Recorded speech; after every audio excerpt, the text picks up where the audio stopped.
So you always have to like pivot. You as the old the U.S. Marines, you have to improvise, overcome, and adapt. Um, you have to just figure out what's next. What can I do? And there's just I feel like my life has been nothing but that, trying to figure out, okay, well, that's not working. Let's try this. Let's try that. And you eventually keep slugging along. Something will click. Something will happen. You know. Welcome to the BoldBrush Show, where we believe that fortune favors the bold. Brush. My name is Laura Orangel-Bear, and I'm your host. For those of you who are new to the podcast, we are a podcast that covers art marketing techniques and all sorts of business tips specifically to help artists learn to better sell their work. We interview artists at all stages of their careers, as well as others who are in careers tied to the art world in order to hear their advice and insights.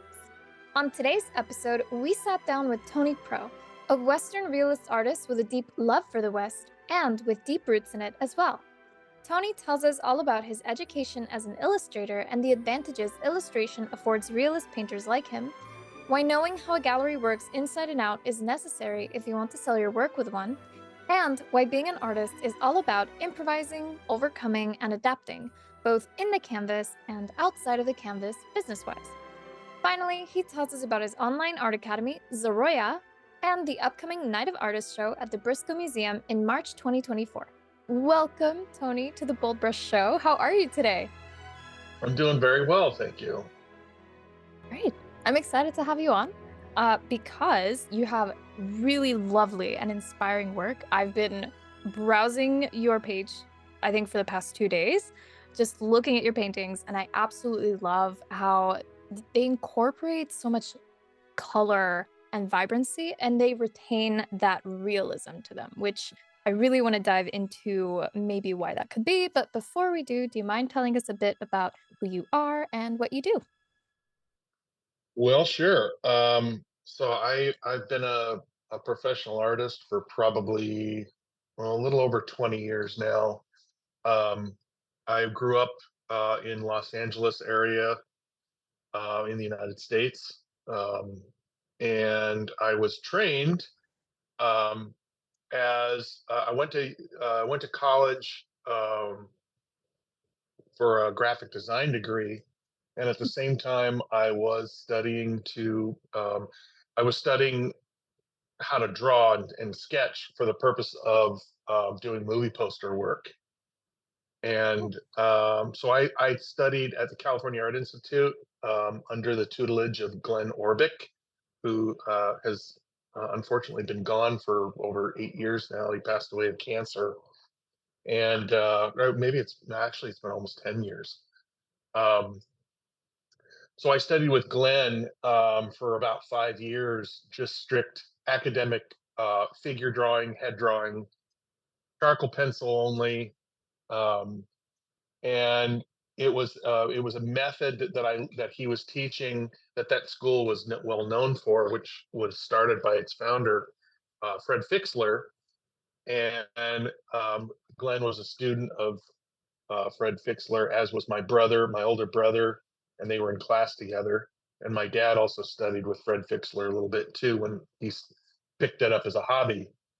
But mm, Fred Fixler was a student of Frank J. Riley, who was known for teaching at the Art Students League in New York. And he taught a very specific method of drawing, which became the Riley method.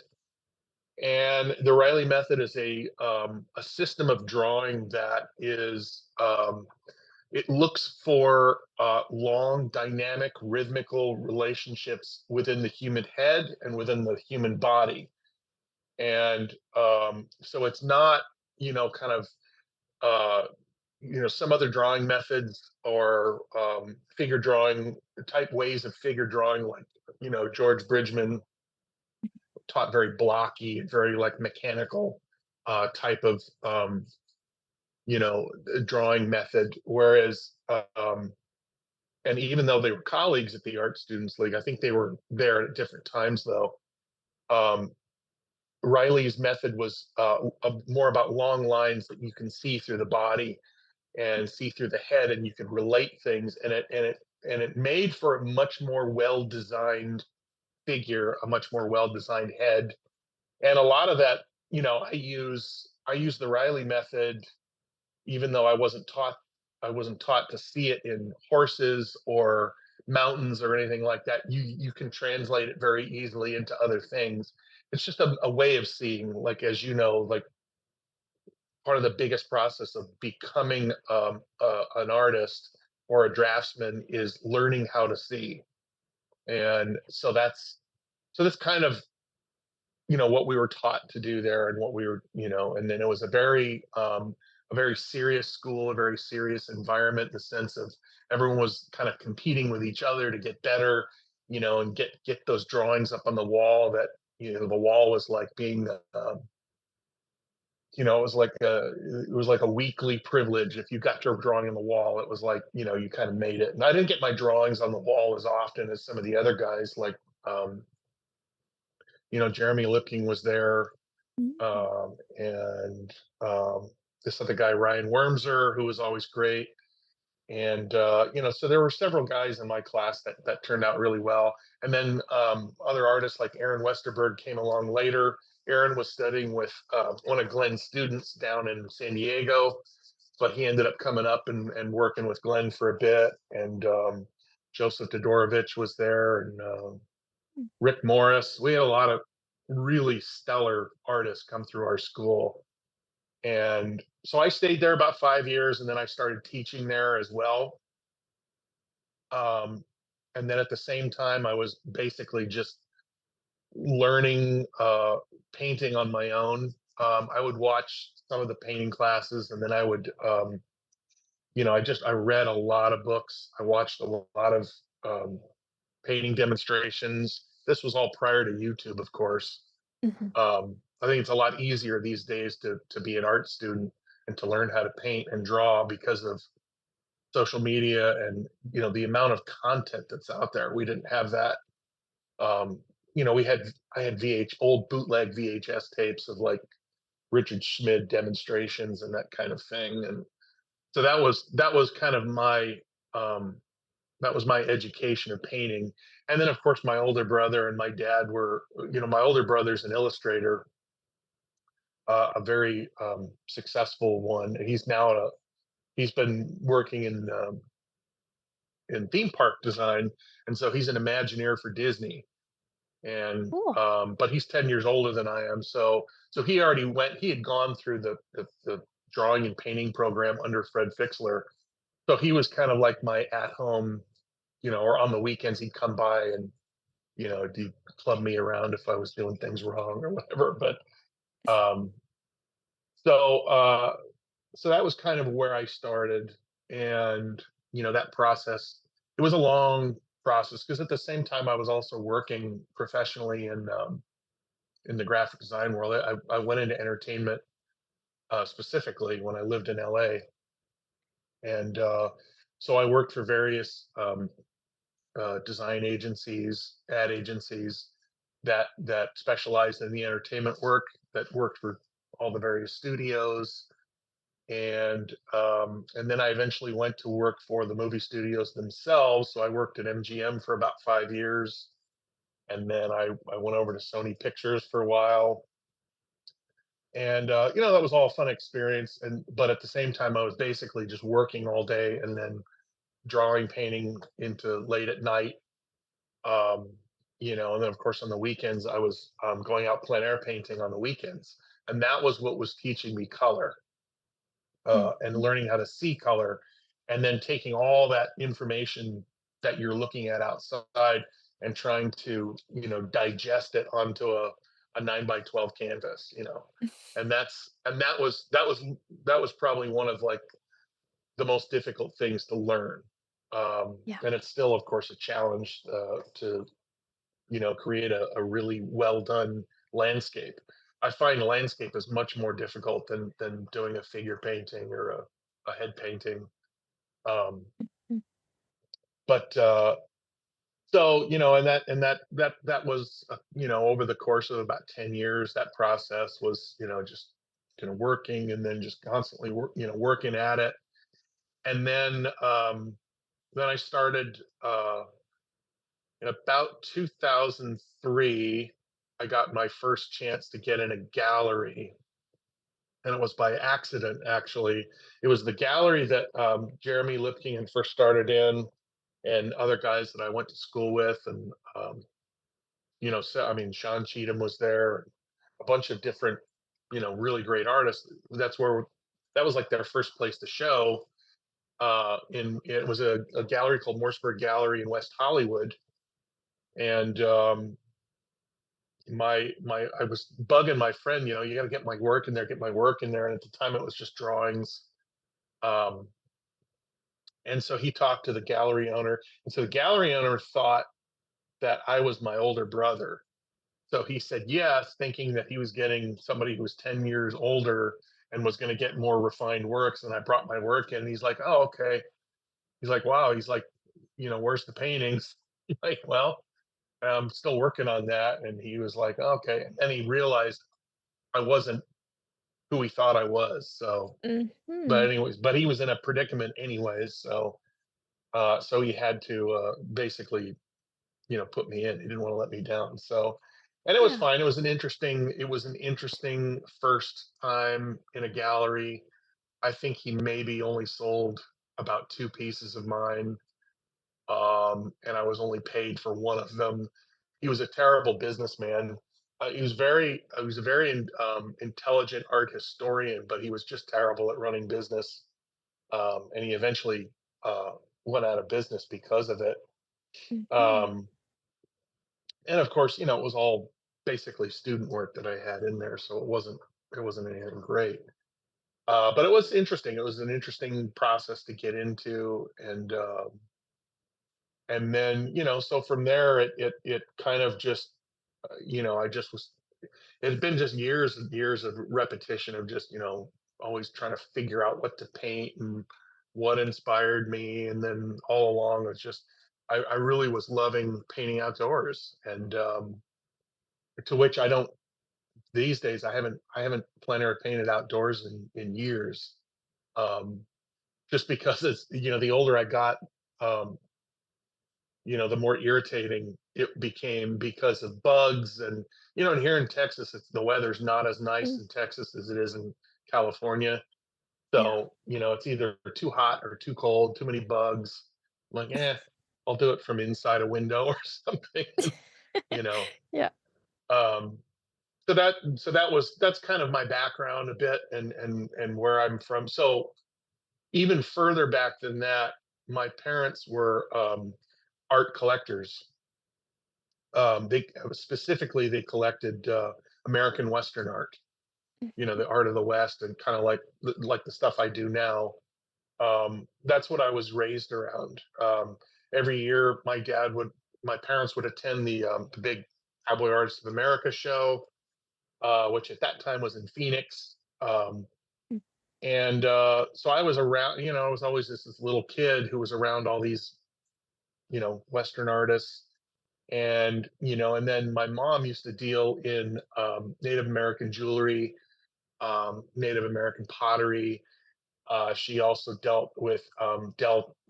had a antique shop. Mm. So she sold, largely just turn of the century or early 20th century antiques. And so my childhood was based around them. We would go all over the country, the United States, um, and we would go to this art show and that art show, this museum, this store, that antique store. And then we'd also spent a lot of time on the Indian reservations, the native Indian reservations, particularly the Navajo and the Hopi, where my parents would trade with them. They would they basically buy rugs, pottery, baskets, and of course the Native Americans they need money, and so but it was interesting as a kid to go into these kind of things because I didn't know what the hell was going on, and I didn't I realized that they were Indians, and you learn about them in school, and then how Mhm. you learned about them in school in the 70s was completely different when you're actually there on the reservation and you're seeing how they live and how difficult it is for them still. Mhm. And and unfortunately, in some nations that hasn't changed. Um, there's some pretty tough Navajo communities. And there's other ones that have kind of done better. So anyway, but that was my largely my childhood, and my parents' house was kind of like, all my, I'd have friends come over and they said, "Wow, your house is like a museum. There's so much old stuff, It was old stuff. There was a lot of paintings. So it's really all I knew. It's really how I Mhm. was raised, and so that pretty much formed uh, the subject matter I chose to stick with. I went through a long period of time in my career just painting, you know, just pretty scenes and Mm. scenes of beauty and pretty pretty ladies by a pretty woman by a train station or just kind of what everybody else was doing and kind of what I thought people wanted and um you know you get to a realization in your career where the reaction to your work and how it sells kind of dictates where you go career wise. Mhm. And I was I'm not going to say I was wildly successful at that because there were certainly a lot of other artists that were doing it better than I was, but I got a lot of attention. I got some good, I won some awards here and there, which you know it was great at the time, but they're virtually meaningless to me now. um but you know and you get in the magazines and this kind of thing, and it was very different when I first started out. There was no Facebook, there's no Instagram, there was none of that. So um it was a little easier to actually get noticed, because if you knew people and you really put your work out there, like I was like for a while there, I was putting my I was entering a lot of competitions, a lot of shows, was sending my work all the time to magazines with slides. Mhm. And it's because I knew how to do it, and I had the kind of the time to do it because I went through a lot of downtime in my office. When there'd be some downtime, I'd had plenty of time, so I'd do it. And so you kind of get the magazines start taking notice, and that's kind of how you got notoriety back then. Well, these days, it's virtually like, I mean, these days it's like going viral is the way to get, online, of course, is the way to get notoriety. Now that Mhm. doesn't always translate to sales, though. Yeah. You can have a huge online presence and be, this huge, person on TikTok or whatever, but it doesn't mean you're going to sell well in a gallery, because it's two completely different consumers of your art. And so it's taken me a long time to learn this stuff, as it would anybody else. A lot of trial and error, a lot of blood, sweat, tears, all the above.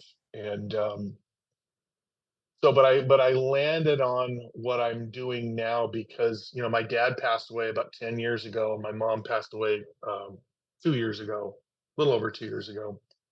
Um, and I decided to just really stick with just the art of the American West, Mm. um, partly as an homage to him. And then, on the other hand, I just enjoy it, and it's what I know. It's what I grew up with, and I love everything about the West, the desert. Um, visiting places like New Mexico and Arizona and Utah, even Wyoming. It definitely kind of beckons something in me.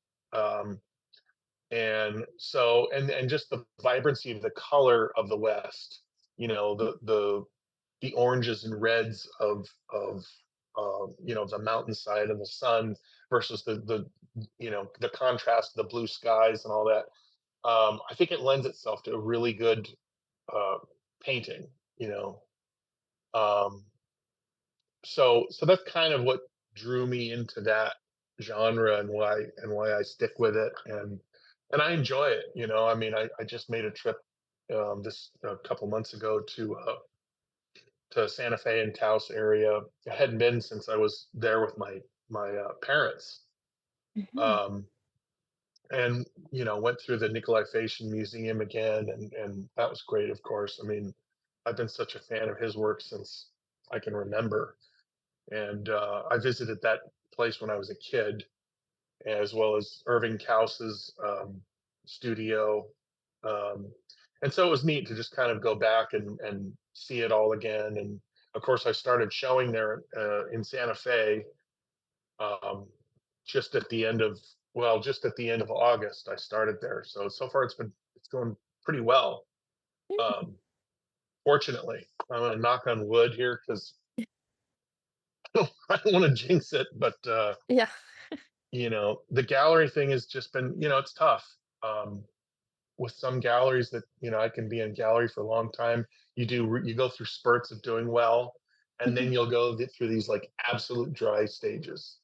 Yeah. And I think with a lot of galleries, um, a lot of galleries they're going to promote who the most popular people are in their stable because they're the Mhm. ones that get the highest amount of money for their work, or they're the most prolific and they sell the most.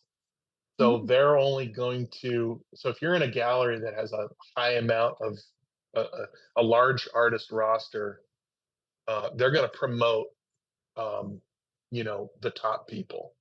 And Mhm. so typically, it's always nice as an artist to be in a gallery that has like a really like like you're in a gallery of like really well-known artists, but that's not always a good advantage. It might Mhm. be it might be something for your own ego. Say, well, I'm in a gallery with so and so, or I'm in a gallery with this person. But the problem is that they're going to sell that artist's work before yours Right. because they're motivated to. So, and that's typically what you see. That's what I've seen in almost every gallery I've been in. And, I learned that lesson, um, you know, years ago, and I still continue to get reminded of it. Mhm. Um, so it's kind of a catch 22. Like, it's like if you go into a lower end gallery where you're the bigger name, but they don't get the amount of collectors that walk in there. So, Right. that's kind of weird. So it's an interesting, but you can kind of feel your way through it, and you'll see what people are attracted to, you know. Um, and the other thing is, of course, spending time.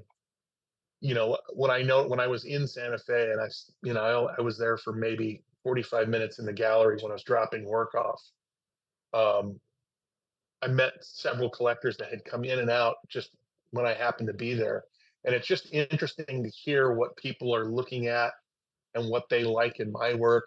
In fact, I had sold one little one that I brought. It sold within 15 minutes of me being there by Mm. somebody who was just there randomly looking. So it was interesting, and as an artist, I think it's good for the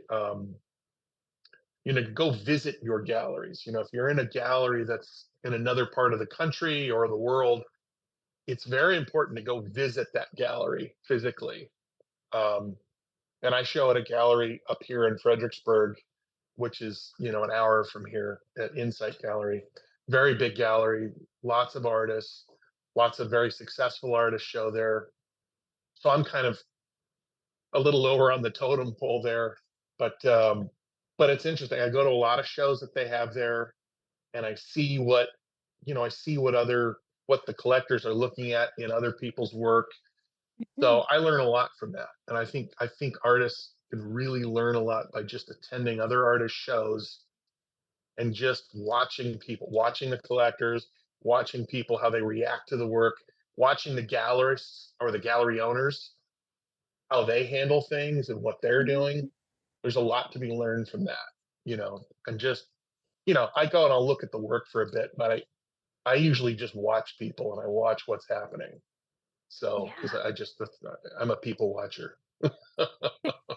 But Sorry, that's I'm I'm sitting here taking up all the the airspace here. So, Oh no, you're dropping so many wonderful gems there because you're not the first person who's told me about, how the gallery game is pretty complex and oftentimes they will have a large roster of like artists in their list and it doesn't always work. Especially now with social media. I feel like social media has really changed the game in so many ways. It has it's almost divided the art world a little bit in, the artists who sell on their own online and then the artists who really, really love the galleries.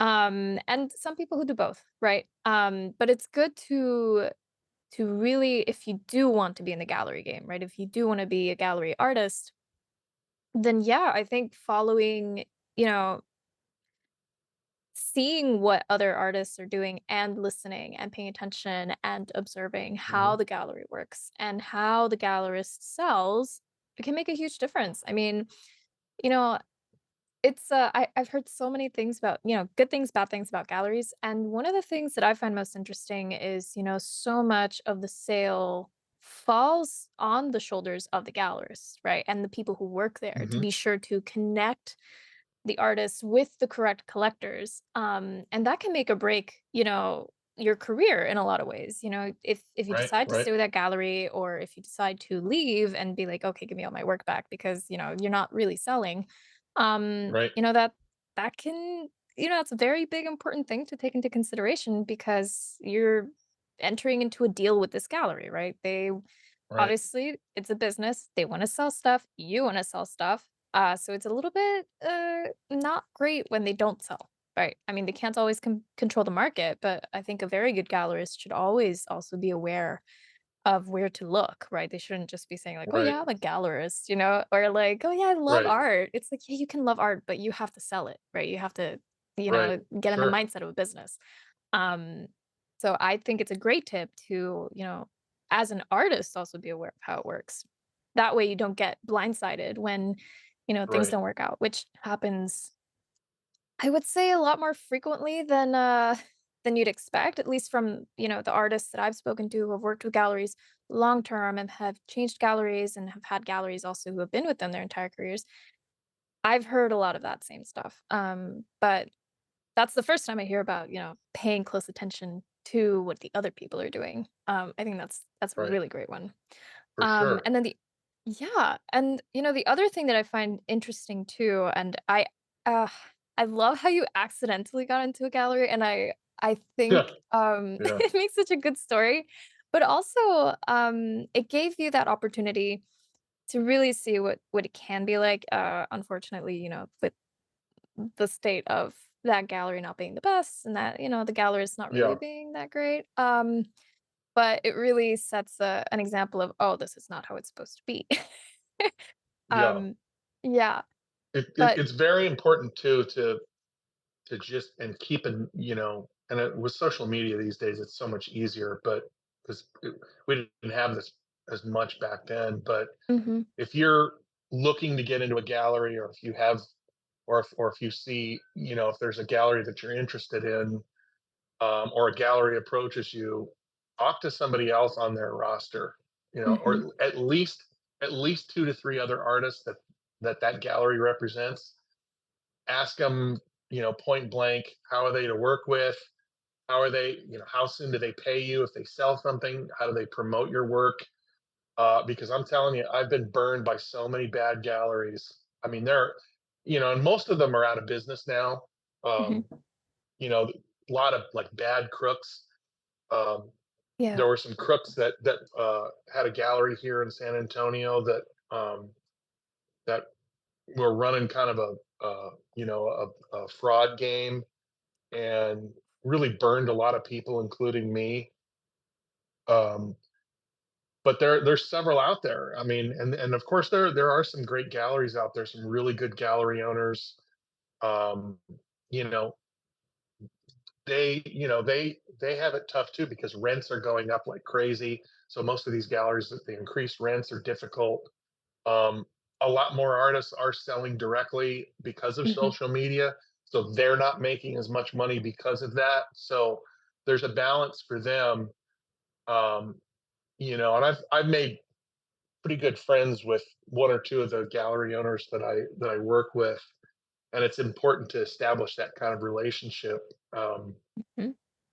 and I approach things like, because 9 times out of 10, collectors want discounts when they come in and buy because they know they can, Mm. unless you're a completely hot selling artist and no one's going to even touch your work, unless it's up for auction or if it's for sale by draw.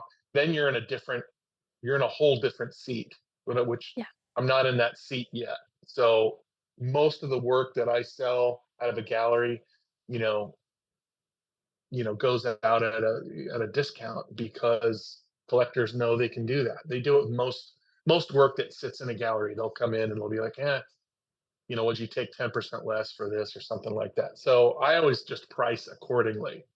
Mhm. So I work that into a Mhm. price, and and sometimes somebody will call, one of the galleries will call me like, hey, we get this guy, this is what he offered. 9 times out of 10 these days, I would rather move the painting and sell it and get it out versus just letting it sit. Back when I first started out, I was a lot more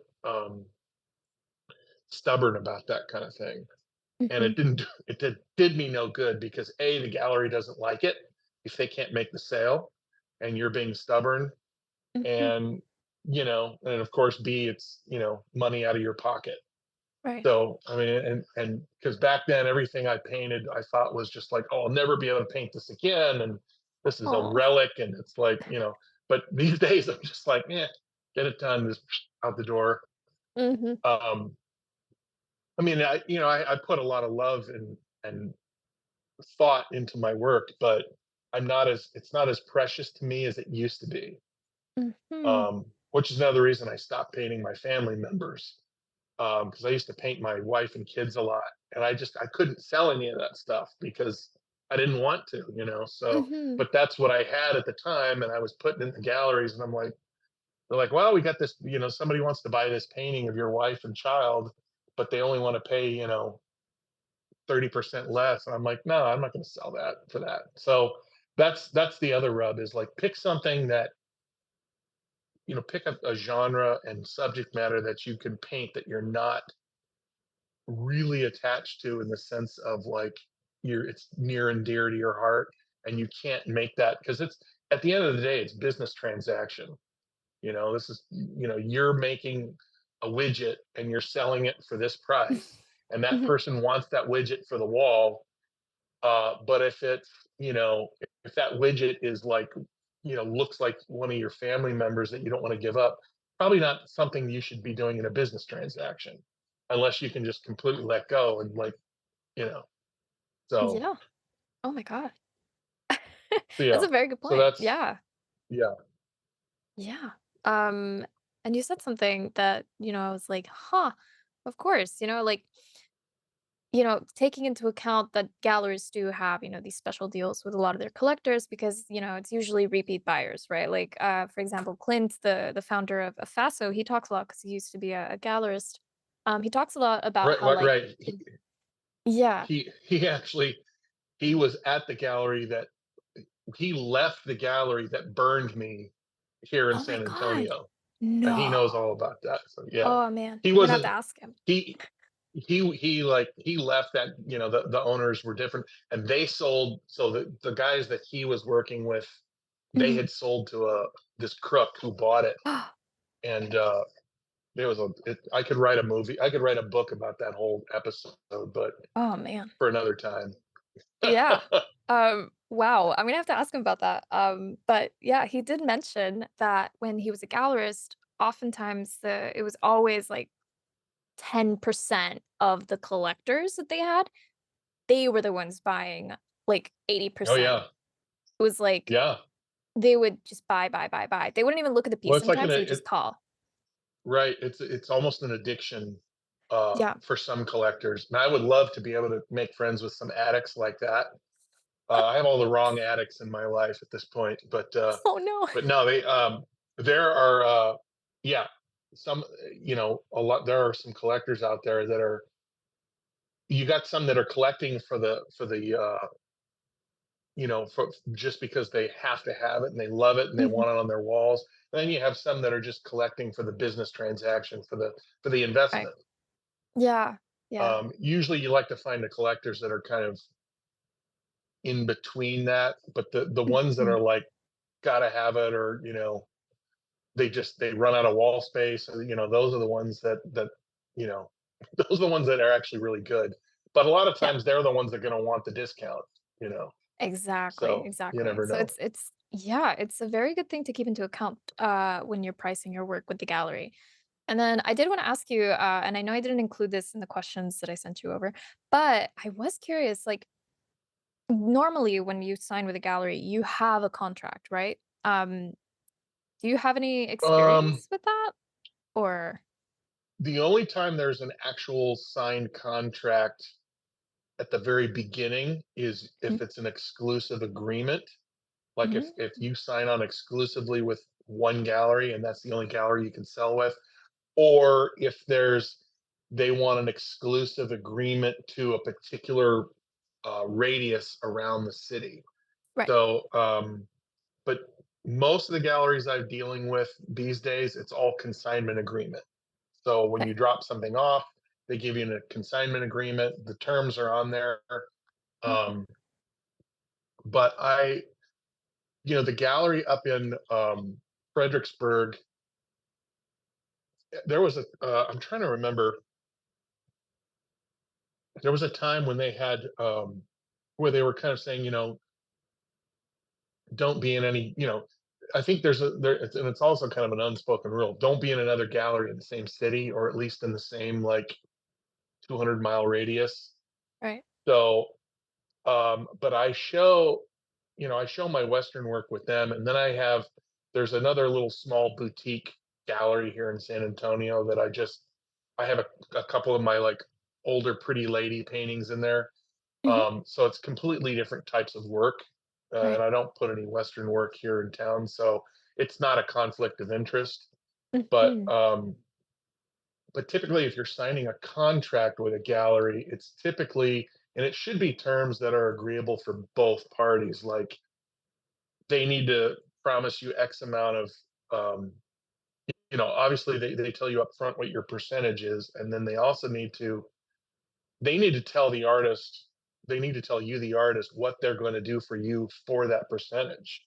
You know, mhm, I mean, if it's just sitting on the wall and but are they going to run an ad for you? Are they going to promote you actively? right. Are they going to call their collectors and say, "Hey, I've got this, new artist"? Those are the things that the good galleries will do. Mhm, Not all of them do that. So, and a lot of times you can iron that out in a contract. But lately, my experience has been, it's just kind of a email thing, and it's back and forth. This is what we pay. This is how we pay and when we pay it. And then it's consignment agreements only. So, interesting. but always,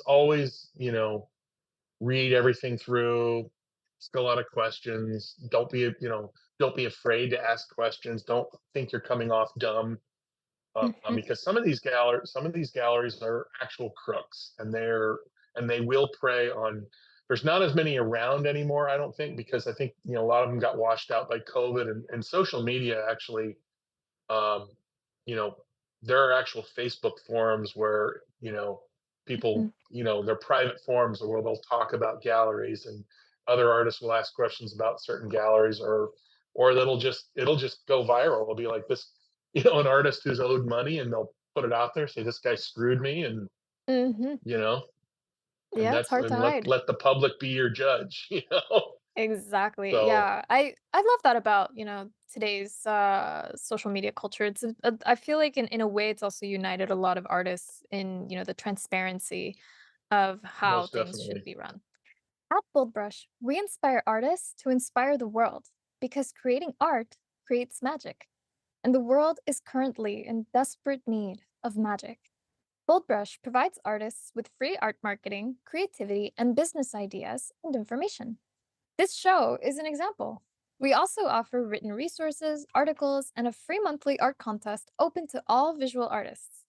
We believe that fortune favors the bold brush. And if you believe that too, sign up completely free at boldbrushshow.com. That's BoldBrush show.com. The Bold Brush Show is sponsored by Faso. Now more than ever, it's crucial to have a website when you're an artist, especially if you want to be a professional in your career. Thankfully, with our special link, faso.com/podcast, you can make that come true and also get over 50% off your first year on your artist website. Yes, that's basically the price of 12 lattes in 1 year, which I think is a really great deal considering that you get sleek and beautiful website templates that are also mobile friendly, e commerce, print on demand in certain countries, as well as access to our marketing center that has our brand new art marketing calendar. And the art marketing calendar is something that you won't get with our competitor. The art marketing calendar gives you day by day, step by step guides on what you should be doing today, right now, in order to get your artwork out there and seen by the right eyes so that you can make more sales this year.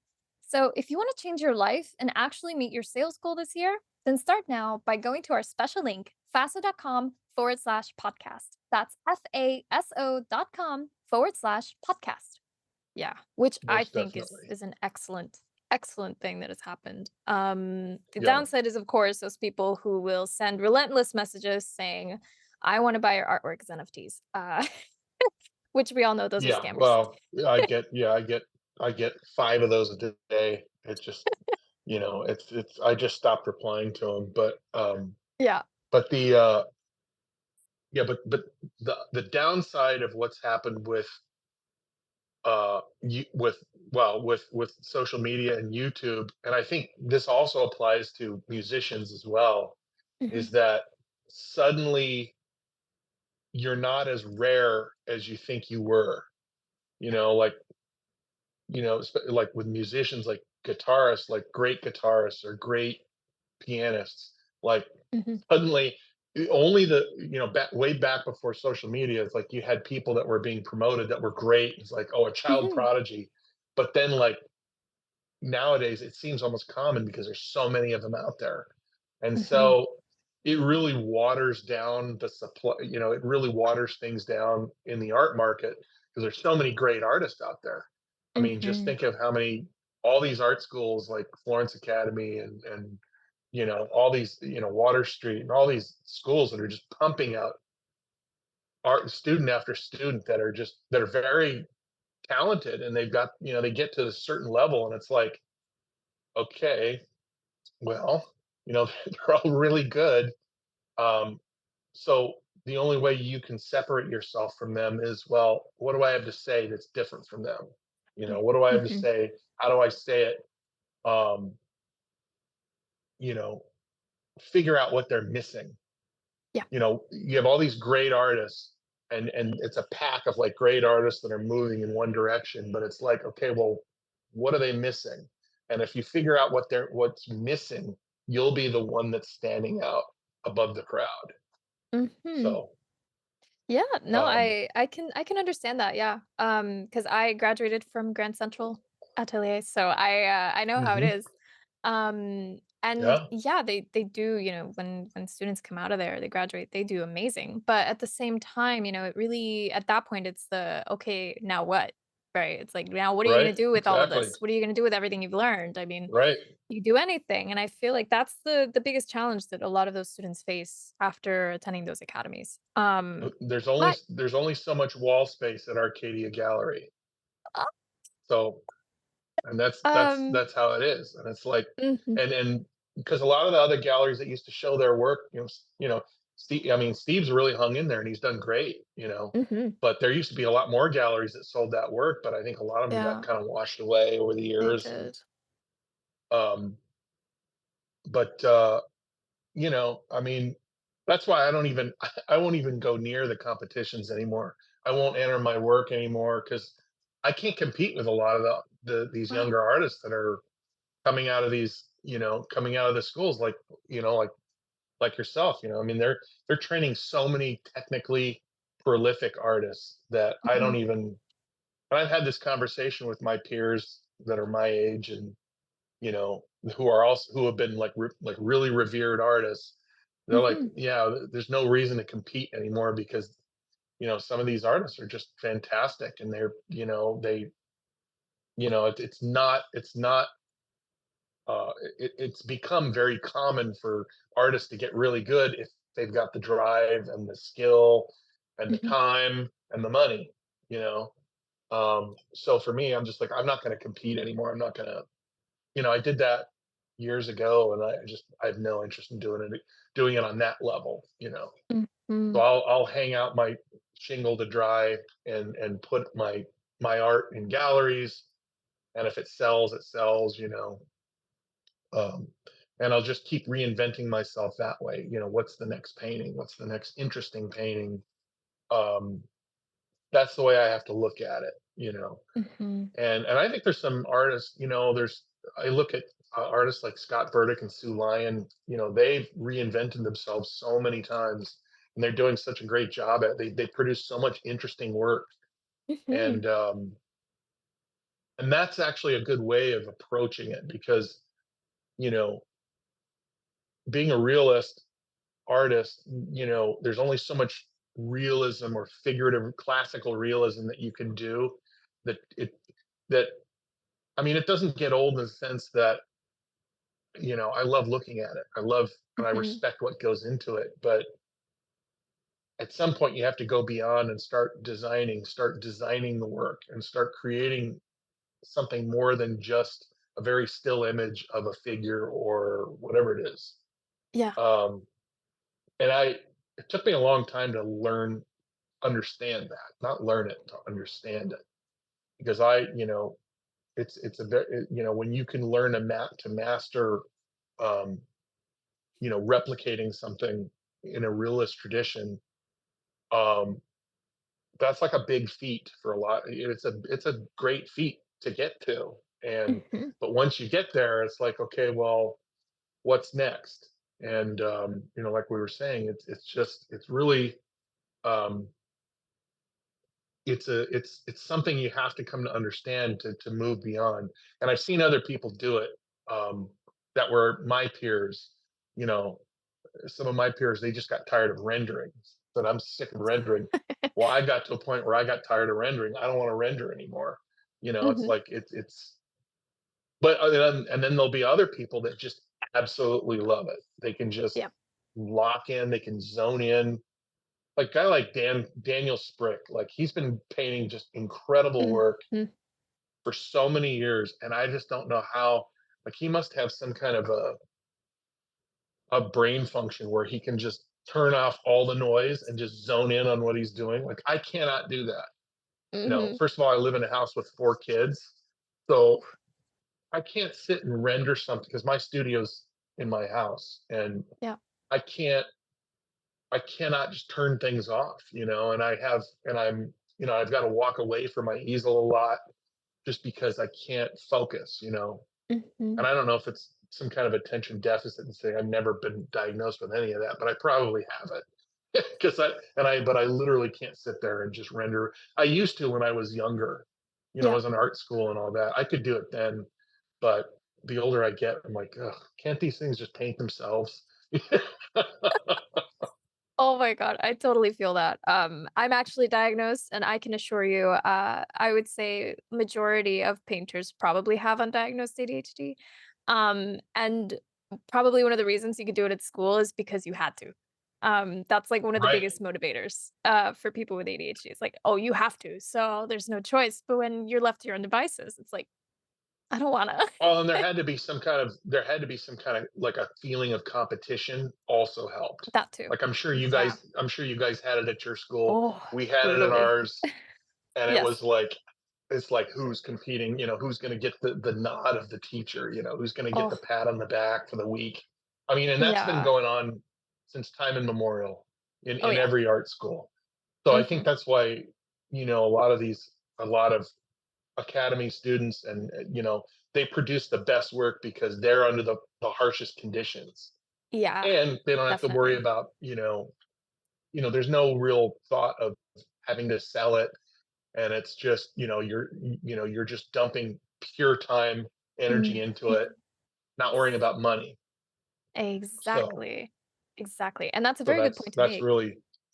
Hmm. Yeah, that brings up the whole idea of like, man, I could totally just focus on one painting for a month, right? But if you wanna make a living, unless you're very, very Right. wealthy and you It's don't have just to care, yeah, no, it's almost yeah. irresponsible, but, like, a really great example of someone who's transcended that, right, is Odd Nerdrum. He maybe paints 6 paintings a year, and that's a lot, um, Right. Right. because he's at, late stages of his career, he has collectors, Right. Of he's course. relaxing, so he has, Yeah. he just chills. But, until you reach that point, right, you definitely have to take into consideration, like, okay, I gotta pay my bills and, I gotta do this, I gotta do that. Of How do I course. Yeah. supplement my income, like workshops or teaching or, doing studio sales. Which again, unless you're very, very wealthy, this is what you gotta do. And I'd say the majority of Right. the Right. painters that I have interviewed have absolutely not come from wealth and have, No. No. definitely, you know, lit their asses on fire and said, "I'm gonna freaking do this no matter what." And Right. I wanted Right. to ask you, how was that like for you to jump from, working for these entertainment industries and to jump right into like full-time artists? Like I quit these jobs and now I'm just gonna focus on this. What was that like? It was very difficult. It was Mm. extremely difficult. And I went through, which is part of the reason I moved here to Texas was because, um, we never went into foreclosure or anything like that because I had a lot of equity in my home there in Mhm. California. But, um, it was very tough. I mean, it was, income was going like this when I was working. And then when I stopped, the income went like this and the bills went like that, and Yeah. it was, and of course I had 3 young kids at the time too. And, so, that was a big factor in the decision to move here to Texas because it's just much more affordable here. Mhm. Um, so, but I had, there's things as you have to do as an artist to survive, so I had to do a lot of freelance. I did a lot of commission work that I didn't want to do, Mhm. but you got to do it. Um, so it was not an easy process, and it's still, it still can be a very scary scenario. Um, COVID was scary, but oddly enough, the galleries were doing well and they were able to move work during COVID. I never saw that coming. Didn't think that that would Mhm. be able to happen, but it did. People were just at home looking at blank walls. So like, well, I think I'm going to do this, and Yeah. and that worked out. So, but no, you just you have to do what's right by your situation. Um, you know, if it's a different situation if you're married with a family. Mhm. You have to kind of make decisions based on that. As you know, and I'm sure most artists know, being an artist is a very solitary, selfish life. And, you know, and a lot of times your spouse is not going to understand a lot of decisions that you make. And that, that initial decision, well, I'm going to do, I'm going to be a fine artist full time and I'm going to do this. And then it's trying to explain that to your significant other is it's not a good conversation. And that a lot of times that's held against you. And, Mm. so I had to make a lot of concessions. I had to still work on certain level. I could still do advertising if I need to, just because I was good at that. It's kind of Mhm. brainless work to me, just because I did it for so many years. Yeah. Um, and it also helps for marketing my work too. I mean, it's a lot of artists don't know how to market their work. Yes. So I was able to do that, and since when I was in the entertainment industry, I was doing a lot of video work as well. I did a lot of Mm. editing. I did a lot of um, uh, motion graphics. So back in like 2006, when the housing market was really taking a dive in Mm. Mm. United States, um, that was affecting artists because collectors were not spending money on art. So a lot of myself included, that's kind of when I got laid off from one of the movie studios at that point. So I had nothing going. So back then, I created the first online live art school. So I worked with my cousin who was a web programmer, um, a really good one, and so he and I kind of put this website together. It's still around. It's called Zarolla.com.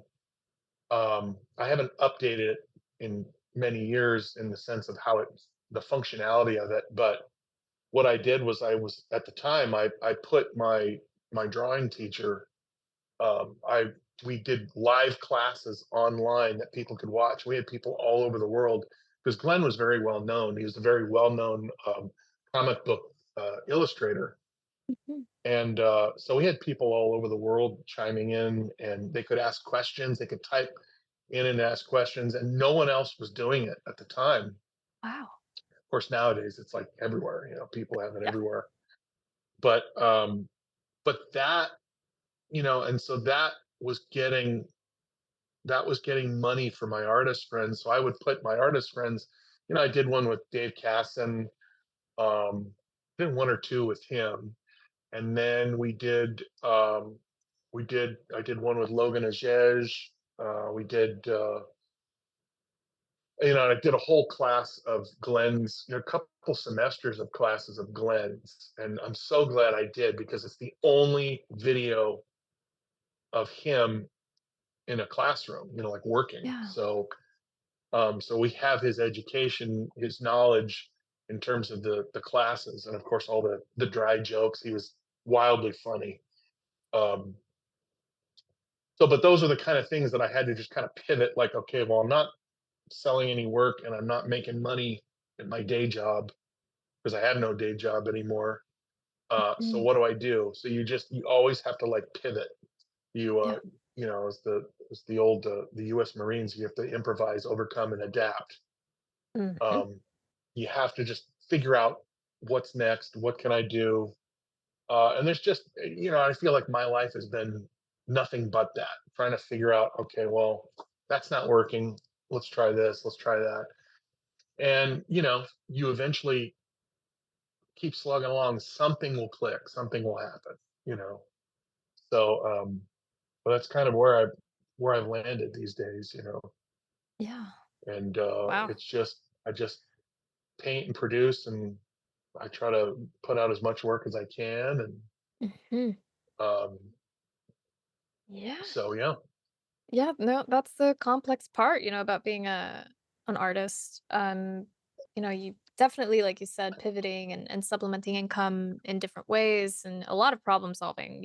It's so funny how being an artist is so much problem solving in the canvas and outside of the canvas.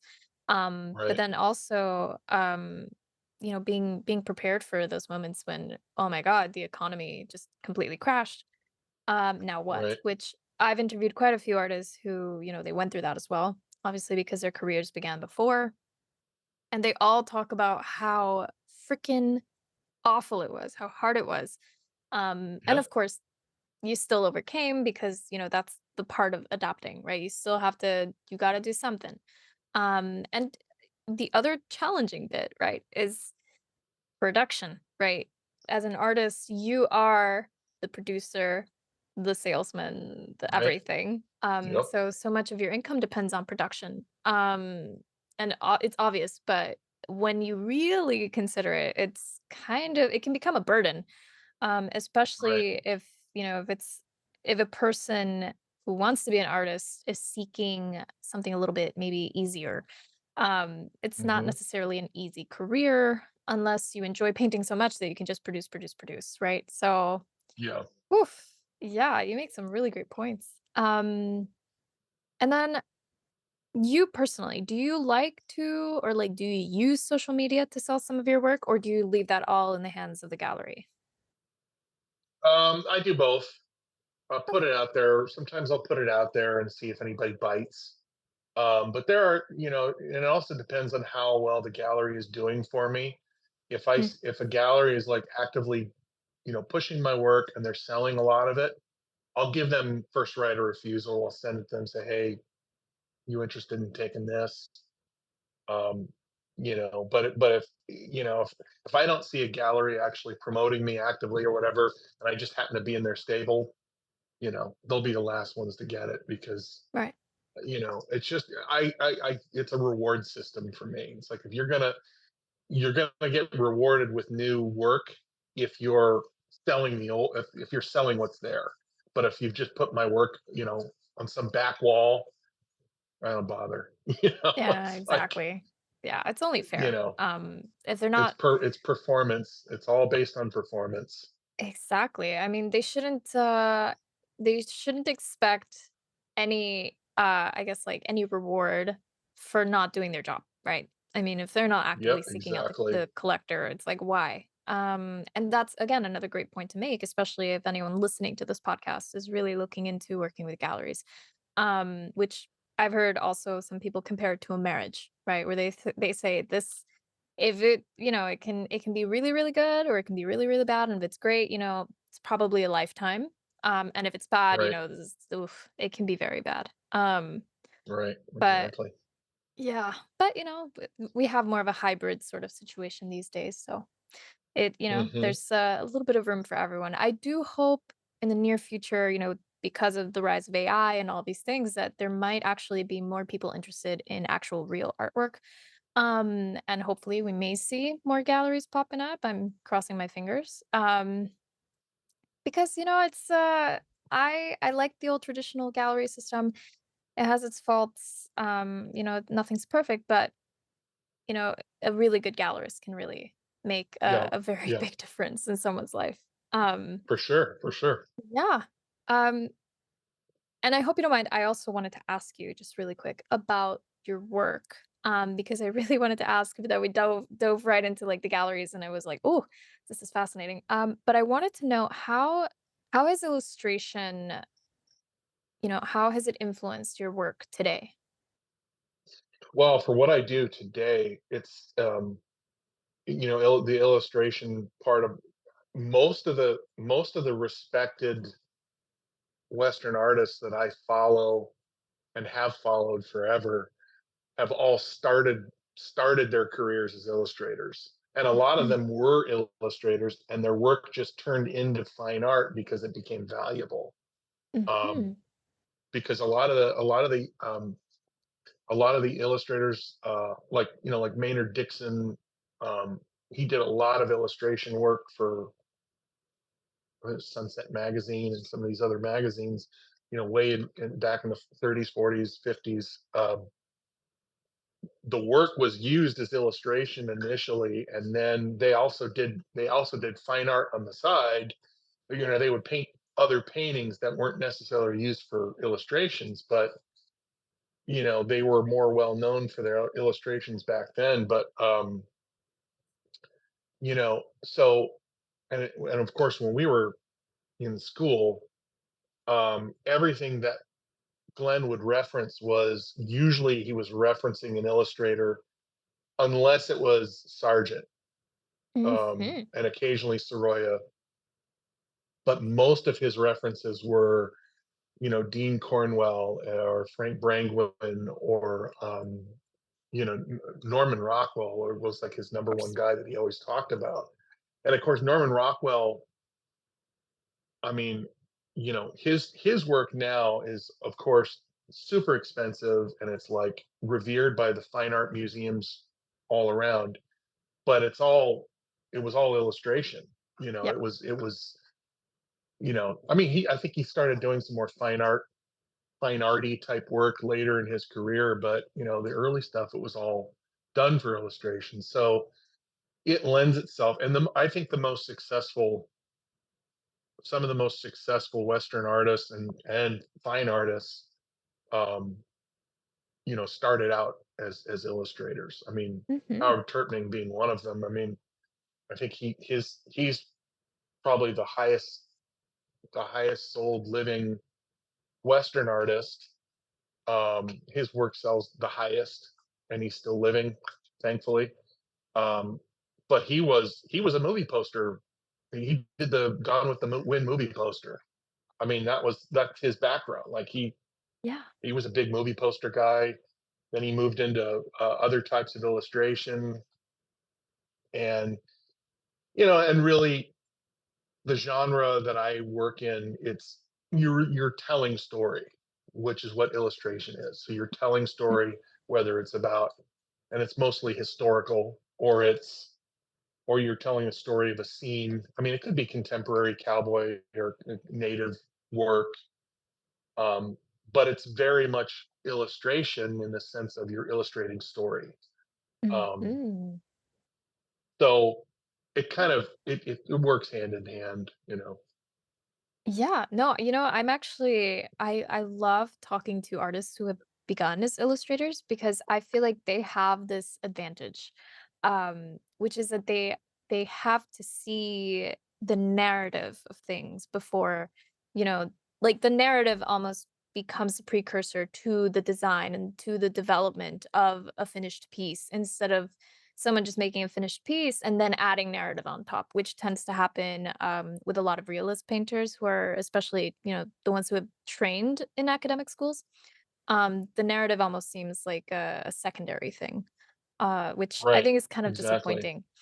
Yeah, but with illustration, it is the primary thing. How do you storytell through the gesture? How do you storytell through the composition, the colors? Like it's so Hmm. complex. So I Right. do think, for painters who want to be narrative, definitely looking at illustration and reading about illustration and trying it out is probably one of the better things to do, because For there's sure. skill for skill's sake, but then there's illustration which elevates narrative, which is the goal of a lot of realist painters, I would say, is to become a narrative painter. Yeah. And there's so much more there's much more deeper concepts and discussions of composition and design in illustration, which you may or may not get in like a fine art academy.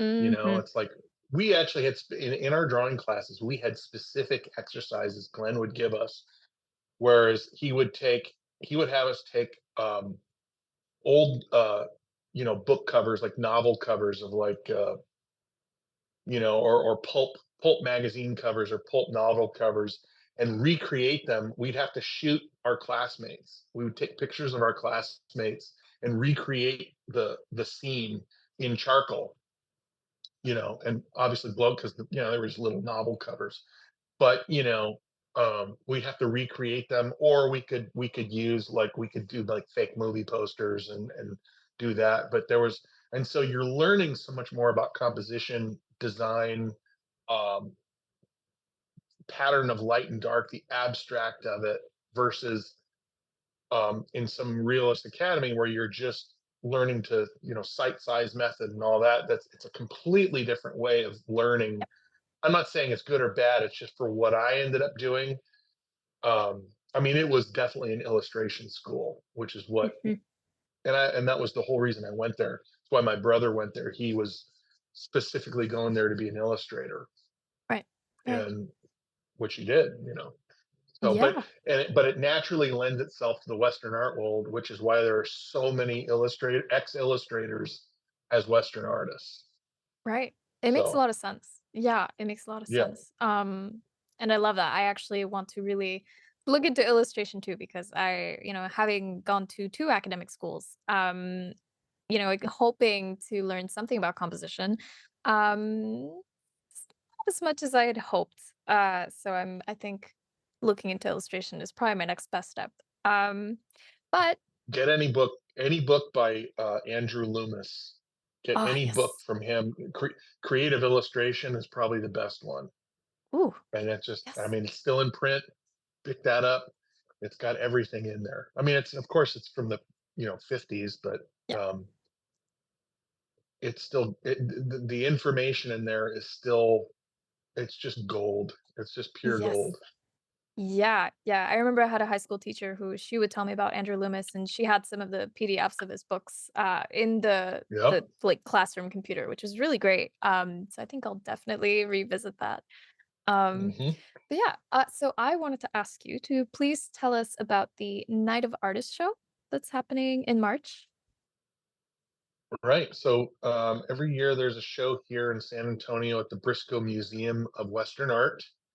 Last year was my first year in the show, as was Jeremy Lipking's first year in the show. So he got to come out. We hung out for he stayed with us, and he and his wife. He and I known each other since art school, and Mm. we've been really good friends since then. So, and our kids grew up together when we lived in LA. So anyway, so they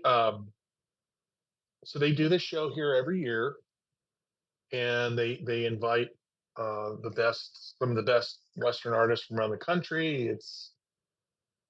I think I want to say it's about 65 artists or so, give or take a few. And usually it starts out, it's a whole weekend of things. There's an auction, and then there's a couple of nights of show and sale, and then so I've done a few pieces that I have just getting photographed. I don't have them readily available yet, but I'll be releasing those soon. So I'll have a minimum of 3 pieces, I believe, in the show. So I work towards that, and it's always a good time. It's fun, and Hmm. get to see a lot of old friends who come to town. Not too many people come visit me here in Texas like they used to in California. So, um, but it's fun to see them. So, but I don't teach anymore. I used to teach heavily, and I used to promote a lot of workshops and that kind of thing. I haven't. I probably will do a workshop um, next year somewhere. I'm not sure where. Um, Hmm. I, I'm thinking maybe Scottsdale, or um, I'm not opposed to just something exotic either. I'd love to do those, but see, the rub is that there are so many other great artists that are actively teaching and that kind of thing. It's like, you know, the places of teaching has kind of that's gotten watered down so much too, because there's so many other great, because of social media. Like Yeah. I couldn't I had, but prior to social media, I had so many people contacting me to do workshops. And nowadays, it's like you don't hear it, because it's like you just browse around on Instagram. They're like, "Oh my god, that guy's great," or "This girl's great." "Oh my god, this girl, look at that." And then, they just, and so it's like, it's not a and again, I taught for 20 years, so I just got burned out. After a Yeah. while, I hear myself talking, and I'm saying the same thing over and over again, like teaching a weekly class. I just got burned out. I'm like, I think I'm done teaching. And it's funny. I taught both adults, and um, I taught younger students, and the younger students were good, but at the college level, um, I could not get them to get off their phones during figure drawing classes. Right. So they would be on their phones, like watching. So I taught here at the University of Incarnate Word, and I was teaching a figure drawing class for game designers. And so they weren't interested in the model that they were drawing. They were more interested in watching YouTube of other people playing video games on YouTube. Oh And my I'm just gosh. like, okay, come on, guys. So I had to tell kids, no more phones out. You can listen to music, but you know, don't, you got to pay attention to the model. So Yeah. that got old real fast. I'm like, I'm not doing that anymore. And then teaching adults, it's like everybody already, if an adult's taken one drawing class, they think they know everything. And when you teach them painting, it's like 9 times out of 10, everyone's problems is the drawing and not the painting. Like, well, Yes. I already took a drawing class. I don't want to do that. And it's like, so again, it was just like this, you know, you're chasing students, and I'm just like, I don't want Oh to do this man. anymore. It's like, Yeah. so at some point, I will probably do a rare workshop, Ooh, but you know, at this point, I'm just not not into it anymore. totally understand that. I it's so funny that you say, these older students are very stubborn. And it's so funny. It's like you can't render yourself out of a bad drawing. You just can't. I Right? mean, Exactly. That's exactly it. 90%, yeah, 90% of an excellent painting is excellent drawing. The rest is just the cherry on Yep. top. Like, you just Absolutely. cannot overcome that. But, Yep. a lot of people don't get that because they're so I guess they romanticize the rendering part, like, "Oh, the rendering is what makes it pretty." It's like, no, if you have a really messed up face and you perfectly render Yeah. that face, it's still gonna look deformed no matter how Right. wonderful you Right. render, unless that's the intention. Exactly. Yeah. But That's yeah, I exactly mean, it. I would consider taking a workshop with you. I feel like, I would wanna learn more about, the illustrative techniques and storytelling. I feel that that's, something that's lacking so much. And something that would be a really good thing to do a workshop on is, the narrative illustrative approach to fine painting. So that might be Yeah. worth There's not a considering. lot of people that do that because it's a very complex subject and it takes a long Mhm. time. Yeah. Most of the workshops that are out there, it's just like, head painting with so and so, Yeah. or figure painting with that person, or, Yeah. you know, or still life painting with that person. It's You can do those like on a 3 to 5 day, or you can even do a 1 day, and it's Yeah. easy for the artist to get in and out. A composition workshop, that takes a lot of prep and a lot of planning. Mhm. Would be great. I'd love to take one myself, but Yeah, I but feel like there's always more to I had learn. to I had to learn the hard way, and just I just had to just learn it myself and just figure out what to do. Yeah. Yeah, I mean, that's one way, you learn through just doing. I just Right. wish, like I think, just like you, there are a lot of people out there seeking, a composition course of some sort. And thanks to the internet, that might actually make it a lot easier. So something to Oh, for consider. sure. Yeah. Yeah, I Um, definitely will. yeah. But speaking of, you do have online courses, right?